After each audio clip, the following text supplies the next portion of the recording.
आप सभी को जय मसीह की। मैं जीवते परमेश्वर का धन्यवाद करता हूँ आप सभी के मध्य में आने के लिए प्रभु ने मदद किया। आशा करता हूँ आप सभी प्रभु में भले चंगे होंगे।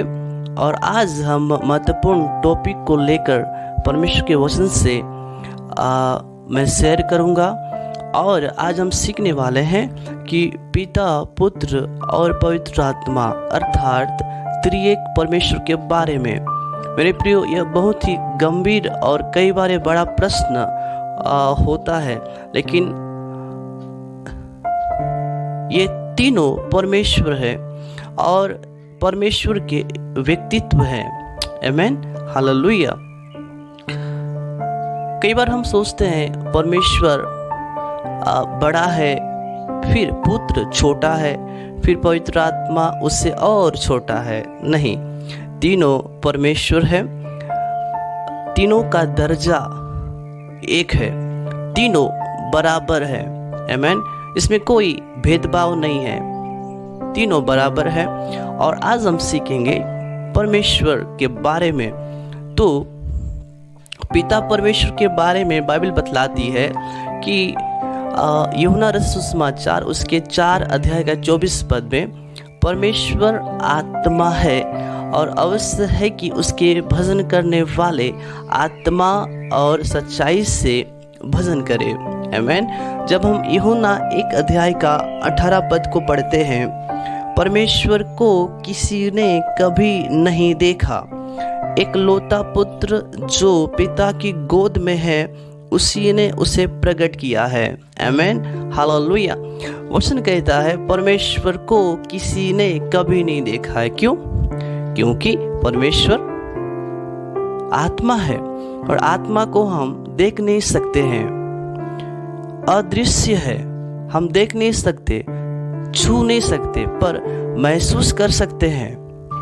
मेरे प्रियो, उसी प्रकार 1 तीमुथियुस के पत्री 6 अध्याय का 16 पद में इस प्रकार से लिखा है, और अमरता केवल उसी की है और वह अगम्य ज्योति में रहता है और न उसे किसी मनुष्य ने देखा और न कभी देख सकता है।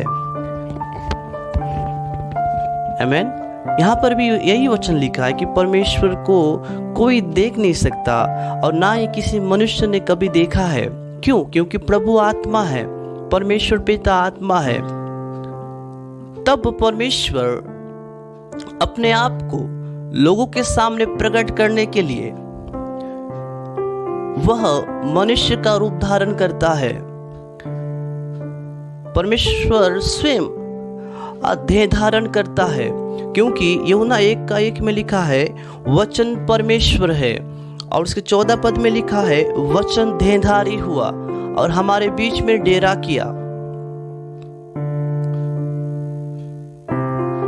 प्रभु यीशु मसीह के रूप में पिता परमेश्वर लोगों का उद्धार करने के लिए, पापों से आजाद करने के लिए, अपना लहू को बहाने के लिए इस दुनिया में आया। वो कौन है? वह है परमेश्वर, वह है प्रभु यीशु मसीह। पुत्र परमेश्वर के द्वारा आज हम सभी को पापों से क्षमा मिली और हम सभी पापों से आजाद हुए। उसके लहू के द्वारा हम परमेश्वर के निकट आ गए, उसके लहू के द्वारा हमारा पाप क्षमा हुआ है। आमीन। किसी साधारण व्यक्ति के लहू से पापों की क्षमा नहीं मिलती है, केवल पवित्र लहू से ही पापों की क्षमा होती है। और वह पवित्र परमेश्वर है और परमेश्वर ही इस दुनिया में आया, और पवित्र यीशु मसीह स्वयं परमेश्वर ने अपना लहू को बहाकर हम सभी को पापों से आजाद किया है। आमीन, हालेलुया। पुत्र परमेश्वर के विषय में यो लिखा है इब्रानियों के पत्री उसके 1 अध्याय का 8 पद में, परंतु पुत्र के विषय में कहता है परमेश्वर तेरा सिंहासन युगानुयुग रहेगा, तेरा राज्य का राजदंड न्याय का राजदंड है। आमीन, हालेलुया। मेरे प्रियो, प्रभु यीशु मसीह ने परमेश्वर का परिचय को दिया प्रभु यीशु मसीह ने परमेश्वर के गुणों को प्रकट किया। प्रभु यीशु मसीह ने परमेश्वर के सामर्थ्य को प्रकट किया। मेरे प्रियो, परमेश्वर ने सोचा कि मैं आत्मा हूँ और लोगों के मध्य में कैसे जाऊं, क्योंकि लोग मुझे देख नहीं सकते। तब परमेश्वर ने सोचा कि मैं मनुष्य का रूप धारण करके मैं दुनिया में जाऊंगा। आमीन। और परमेश्वर पवित्र आत्मा से मरियम के गर्भ में ठहर गया और परमेश्वर यीशु मसीह बनकर इस दुनिया में हम सभी को पापों से आजाद करने के लिए, पापों से छुटकारा को देने के लिए इस दुनिया में आया। प्रभु यीशु मसीह परमेश्वर है। आमीन।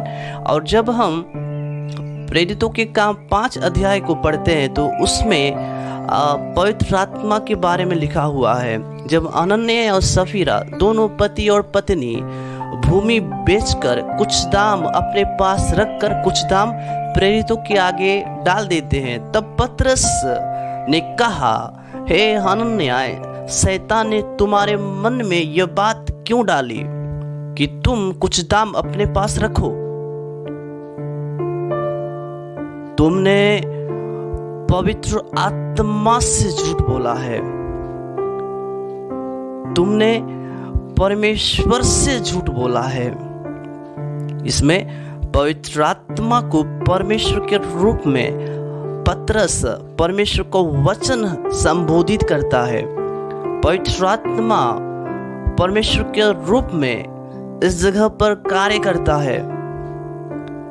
क्यों? क्योंकि पवित्र आत्मा परमेश्वर है। ये तीनों मिलकर, ये तीनों एक होकर मनुष्य के सामने अपने आप को प्रकट किए हैं। आमीन।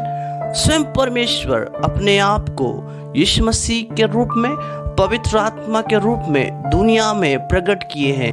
स्वयं परमेश्वर अपने आप को मानव जाति के बीच में प्रकट किया, पुत्र के द्वारा प्रकट किया।